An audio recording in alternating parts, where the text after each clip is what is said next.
a fair amount of exposure over the past year or so, the Flying Nun bands continue to be the most consistent crowd pullers throughout the country, and stablemates The Chills and The Great Unwashed have received critical acclaim in Britain's New Musical Express.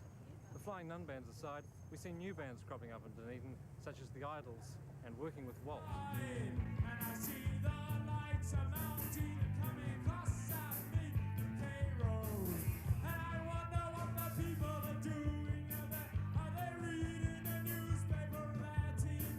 Are they wondering what I'm doing in my bus? Are they watching what's going on around them? The Empire Tavern had their birthday in August or July, and had 5 bands, and The Chills played first at 4 o'clock in the afternoon to an audience of about 30 people. I mean, I don't think that would happen anywhere else. And they were the best of the 5, and they played first. They didn't mind going on first. There's no competition or anything. The whole impact has been on the songs themselves. People have been working on that because, you know, you may have a big lighting show and sort of good clothes and good moves, but, you know, lighting and good moves don't count for a record, which is why I think Dunedin bands, because they're concentrating on just writing the songs, you know, are constantly putting out good records. Most of them are really good because they're not so much pop stars. They're fairly cynical generally, and they don't pull too many pop star trips on you. Just as a generalisation, all New Zealand bands are on par, if not superior, to any product that's from overseas. And Dunedin bands are actually, in my opinion, at the foremost of New Zealand music at the moment.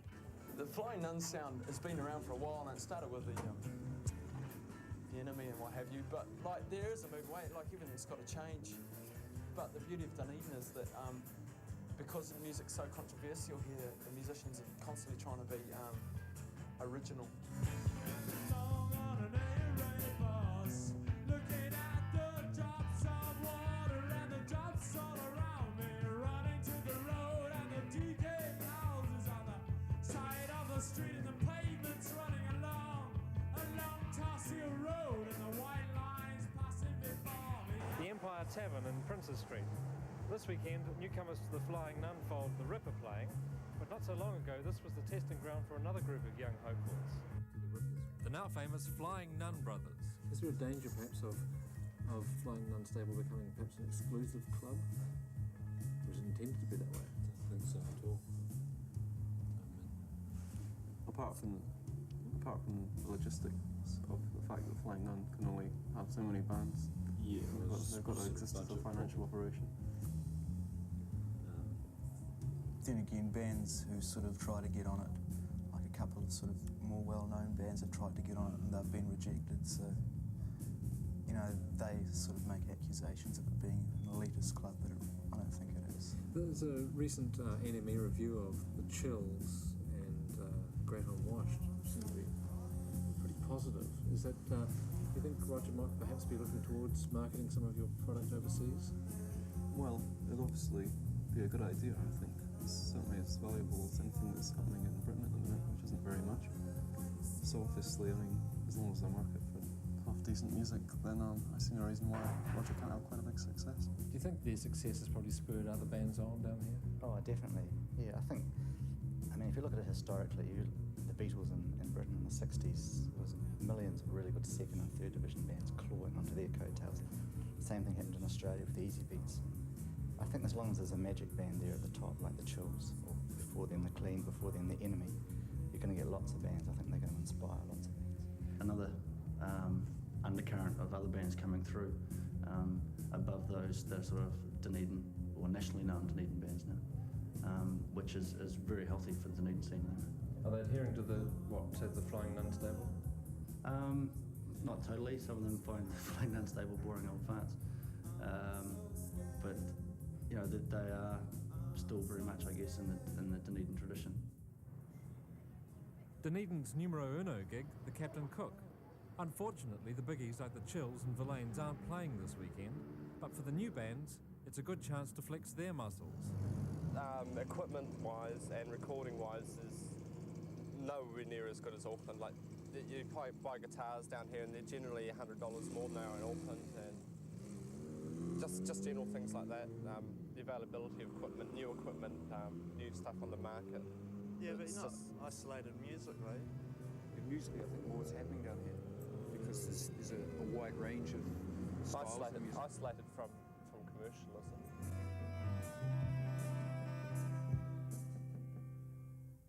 Although Saturdays are needed when your friend is picked up bleeding on the street of inspiration. Hasn't changed much since we've been there. People walk around and they stare.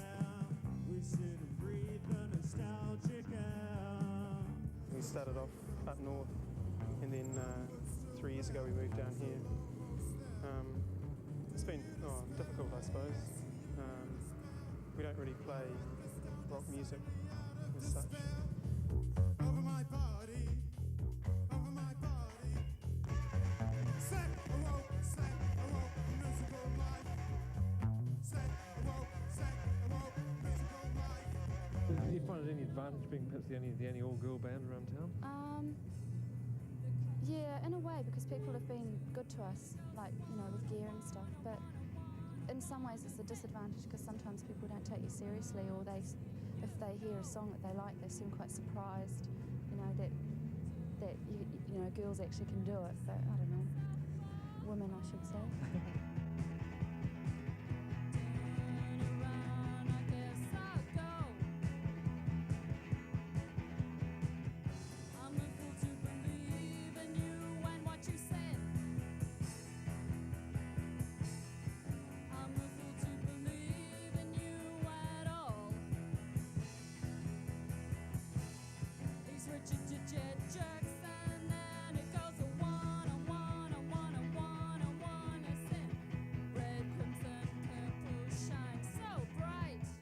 We've only been out of Dunedin about 3 times. We went to Christchurch with the Villains, and that was good, but Christchurch audiences gave us a bit of a shock, being sort of quiet and not moving much.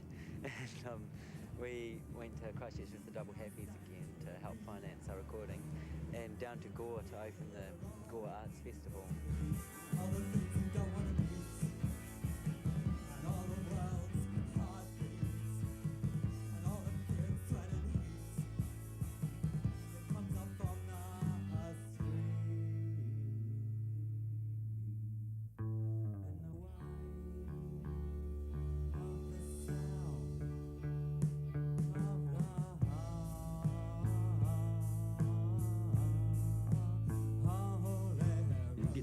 Where you can only play, there's only so many people in Dunedin, I should play to them so often, you can't change that rapidly, that you're going to keep them entertained for a long period of time. You've got to go out and search for other audiences as well. What we need is a good recording studio, because for us to go to Auckland we're spending lots of money just to go up there and record. When there's so many bands coming out of Dunedin that are putting out material, it should be obvious there should be one here. We've been sitting in the practice room working on getting some songs together to try and make a good record, one good record. That's our goal just now. Hey, I hear you've signed to Virgin Records. That's right. We signed, we're doing a single with them initially, seeing how that goes, for further commitments after that, but just now we want to get one good record. They were looking for one sort of New Zealand band who they thought they hoped they could market overseas, I think. I think we might be sort of their pet project. It's probably good public relations for a label like Virgin to work New Zealand music, and they were looking for one band and they thought that we sort of had the potential, I think, more than anything. The Dunedin sound, or those bands that are put into that tag, they're probably what's different about Dunedin, or what I think is different about Dunedin, so they'll get a lot of exposure as concerns that they are original to Dunedin, but there are a lot of other sort of more mainstream bands, I guess we're like that, the Backdoor Blues Band are like that, and working with Walt, the Idols, who maybe could come out of any city, but are still doing good things, as coming from Dunedin. I've noticed also, just looking around town, that there's quite a few of the older players still around, like John Dodd and Johnny Hodge, and people like that. I mean, John Purvis, in fact, from Christchurch, from Baby and company. Do they still attract a crowd at all? Oh yeah, I think it's amazing really how small Dunedin is, that all those bands can have a good crowd.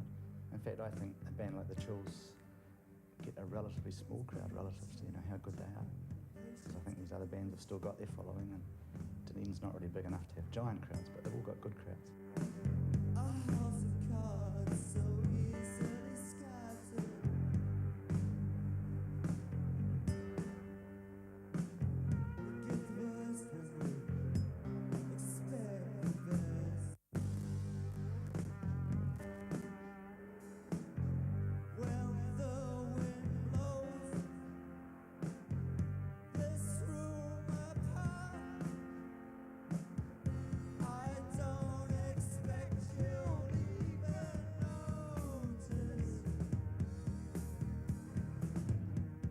there's always been a lot of emphasis given on the Dunedin sound bands, and obviously it's fine if you're a Dunedin sound band, and I wish all the luck to them, but we're not. And so it's good to see that there are other bands of other sorts making it. I mean, there's a lot of other music happening in Dunedin apart from the Dunedin sound sort of idea. And it's good to see that it's paying off.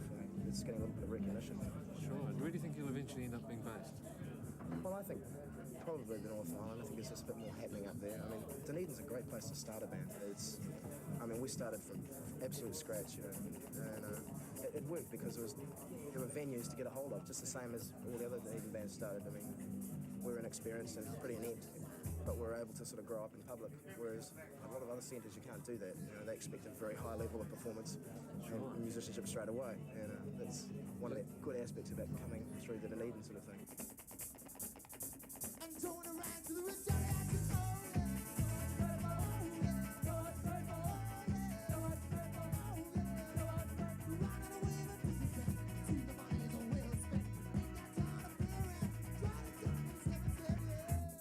Crystal Zoom are interesting. I don't know what they are intending to do, but they've got some good song ideas. They've got a great sense of humour.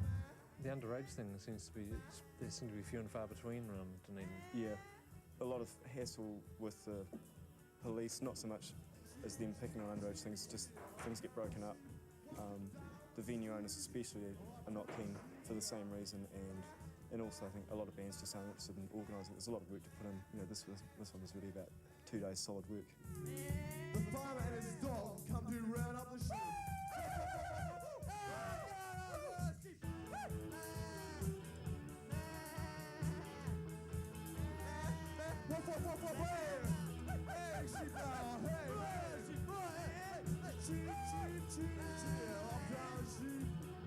As far as late nighters go, if you're not into cabarets or discos, you can always go down the road to Governor's and spot the local Dunedin musos. If you're not into that and you want to go upmarket, perhaps upstairs, you can always go to Fox's.